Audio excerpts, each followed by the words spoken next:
வாழ்வார். எந்த அளவுக்கு ஒரு பிள்ளை நற்பண்புகளை பெற்றவனாகவும் நற்செயல்களை செய்பவனாகவும் இருக்கின்றானோ அவன் திவ்ய வாழ்வனான இயேசுவுக்கு நிகராக இருப்பதால் தம் சொந்த மகன் மீது காட்டும் அன்பிற்கு இணையான அன்பினை காட்டுவார் என்பது. சுமார் 4 ஆண்டுகளும் புனித லிட்வின் அம்மாள் பெல்ஜியம் நாட்டிலே என்றும் ஒளிமுற்றாத நீதிகளைப் போல அனைத்து நற்பண்புகளையும் கொண்ட பெண்மணியாக திகழ்ந்தார். சிறு வயதில் மற்ற பெண்களைப் போல உலகை சார்ந்தவற்றை பற்றி பேசாவிட்டாலும் அனைவரும் வியக்கும் வண்ணம் அறிவுரைத்த மண்ணை ஜெபத்தை பிழையில்லாமல் தெளிவாக சொல்கிறார். 7 வயது நிறைவு முன்னரே லிட்வின் அம்மாள் தன் தாய் தந்தையுடன் அடிக்கடி ஆலயத்திற்கு செல்லும் அன்னை மரியின் வீடுகளுக்கு சென்று மிகுந்த பக்தியோடு விண்ணக அன்னையிடம் வேண்டிக் கொள்வதை வழக்கப்படுத்துகிறார். அப்பொழுது அவரை மூத்த சகோதரர்கள் ஊருக்கு அருகில் ஒரு இடத்தில் வேலைக்கு சென்று பழகும். அவர்களை அன்னை அன்பிலும் உணவு தயார் செய்து லிட்வின் அம்மாள் மூலம் கொடுத்து அனுப்புவார். தினமும் அவர் ஒரு வழியில் ஆலயத்தில் நுழைந்து புனித இறைவனை நோக்கி ஜெபித்து வருவார். ஒரு நாள் லிட்வின் அம்மாள் மேற்கூறிய ஆலயத்தில் அதிக நேரம் செலவிட்டதால் அவரின் தாய் தன் மகன் தெரு பிள்ளைகளுடன் சேர்த்து விளையாடுவதாக பேசி மகனை கோபமுடன் படித்திருக்கிறார். இதனை கேட்ட லிட்வின் அம்மாள் தாயிடம், இது குறித்து நீங்கள் கவலைப்பட வேண்டாம். நான் தேர்தல் அழைத்திருக்கிறது. தினமும் நான் மாதா கோயிலில் தான் அன்னை மரியாதை கண்டு சிறிது நேரம் வேண்டுகிறேன். இன்று அவர் குடும்பத்தை முழுதாக வண்டிவிட்டு அவர் பெருமத்தை உற்று பார்த்து கொண்டிருந்தபோது விண்ணக அரசு திடீரென்று அன்றாட மலர் போல தன் வாய்களுக்கு உணவு செய்தார். நான் மகிழ்ச்சிகளுக்கு இருந்து மேலும் போனதை கவனம் அறிந்தேன். என்னை மன்னிக்கும் அம்மா என்றார். இதை கேட்டு பெற்ற அன்னை தேர்தல் மூட்டி மகனை மாதோடு கழுவி உட்கார்ந்தார். அன்பு பிள்ளைகளே, நீங்களும் நல்ல பிள்ளைகளாக தூய மனதோடு அன்னை மரியை வேண்டிக் கொண்டால் அவரும் லிட்வின் அம்மாவை பார்த்து குருநகை செய்தது போல் உங்களுக்கும் அன்பு காட்டி அனைத்து அன்பு செல்வங்களையும் உலக செல்வங்களையும் மகிழ்வுடன் கொடுத்திருக்கிறார் என்றார்கள்.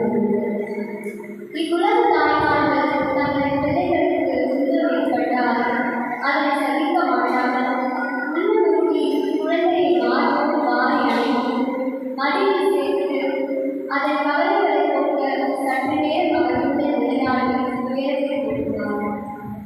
அதுபோல நம் மரணம் தந்தை தம்மை தேடி அடைக்கலம் கொடுத்த சிறுவர்களின் புத்தகங்களை நீக்கி காத்திருந்தார். இதன் எடுத்துக்காட்டாக ஒரு சிறுவனுக்கு ஏற்பட்ட நிகழ்ச்சியை கேளுங்கள்.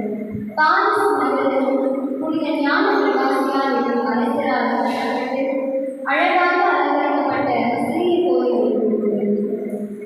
அதன் முகப்பில் உள்ள மாடத்தில் சலவை கல்லால் அமைந்த அழகிய அன்னையின் திருவுருவச்சிலை நிறுவப்பட்டிருந்தது.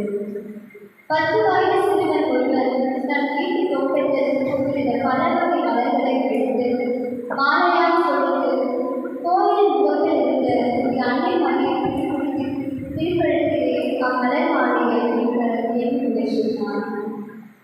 அவன் எவ்வளவு வேண்டும் மாதா சொல்வதாக கைது எட்டாதிருந்ததால் மனம் சோர்வடைந்து பொருந்தினான்.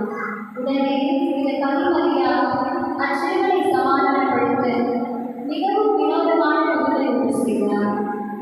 அந்த கட்சியுமானது அற்புதமாக தன் உடலை வரைந்து பிள்ளையின் இரு கரைகளுக்கு வெட்டுப்படி தலையை சாய்த்து விட்டதார். அண்ணான் முதல் பின்னால் வரை அச்சிறுவன் புனித நிலையிலேயே காணப்படுகிறது. சிறுவர்களுக்கு குறைவான அறிவிப்பதால் பல முறை அவர்கள் லாபம் கொள்கிறார்கள். அந்த வேளையில் அவர்கள் தங்கள் தாயாகவே இந்த இறைவனை நம்பிக்கையோடு கூடி அழைத்தால் அவர் எவ்விதமாவது அவர்கள் காக்க விரைந்து வருவார். எனவே ஆன்மீக காரியங்களிலும் உடல் சார்ந்த காரியங்களிலும் ஆபத்தை ஏற்படுத்த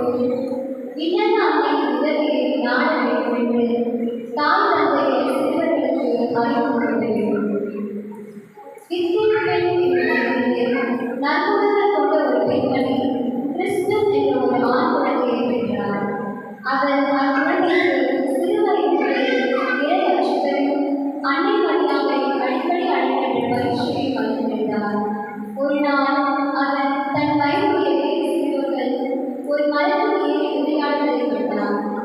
தானும் ஏறி விளையாடிக் கொண்டிருந்தபோது அவர்கள் அமர்ந்திருந்ததினை சட்டென்று முடித்து மற்ற சிறுவர்களுடன் அவனும் விழும்போது தான் சொல்லித்தது போல அன்னை மரியை கூறி அழைத்தான். அவனுடைய நண்பர்கள் கையில் காலம் உடைந்து மிகவும் வருந்திய போது அவன் மலர்களின் மீது விழுந்தது போல் எந்த ஒரு வகையின்றி வீட்டிற்கு சென்றான். தொட்டில் பழக்கம் கல்லறை தொட்டும் என்ற பழமொழி முற்றிலும் உண்மை. ஆகவே உங்கள் பிள்ளைகளுக்கு புதிய பழக்கங்களை கற்றுக் கற்பிக்கலாம். நம்மில் பலர் நம் பிள்ளைகளுக்கு கல்வியையும் நல்ல ஆடைகளையும் பொன் ஆபரணங்களையும் சொத்துக்களையும் சேர்ப்பதில் அதிக கவனம் செலுத்துகின்றனர். ஆனால் ஆத்ம காரியங்களில் அதிக அக்கறை காட்டவில்லை. இது மாபெரும் கல்வி. உங்கள் பிள்ளைகள் உலக கல்விகளை கற்று புகழும் புகழும் சம்பாதித்து விலையுயர்ந்த ஆடைகளை உடுத்தி பெண்களுடன் நடப்பதையும் உங்கள் மகள்கள் உச்ச தலைவர்கள் உடன்கால்களை நவமணிக்கு பதித்த ஆடைகளை உடுத்தி பொன்காய்ந்த மருத்துவ வாசனை திரவியங்களை அணிந்து செல்வதை காண்கிறோம். இவைகளுடன் இறைநோக்கு இல்லாமல் போனால் பயனில்லை. சில நாட்கள் வாழ்ந்து இறந்தபின் முடிவில்லா நரகத்தில் வீழ்வார்கள். எனவே அன்பு பெற்றோர்களே, உங்கள் பிள்ளைகளுக்கு உலக செல்வங்களை மட்டும் தேடாமல் ஆன்ம செல்வங்களையும் தேடி இறை வழிகளில் நல்குணங்களின் பயன்களை அவர்களுக்கு கற்றுக் கொடுத்து புனித இறைவனின் மேல் மிகுந்த பக்தி கொண்டிருக்கும்படி சிறு வயது முதல் அவர்களை பழக்குகிறார்கள்.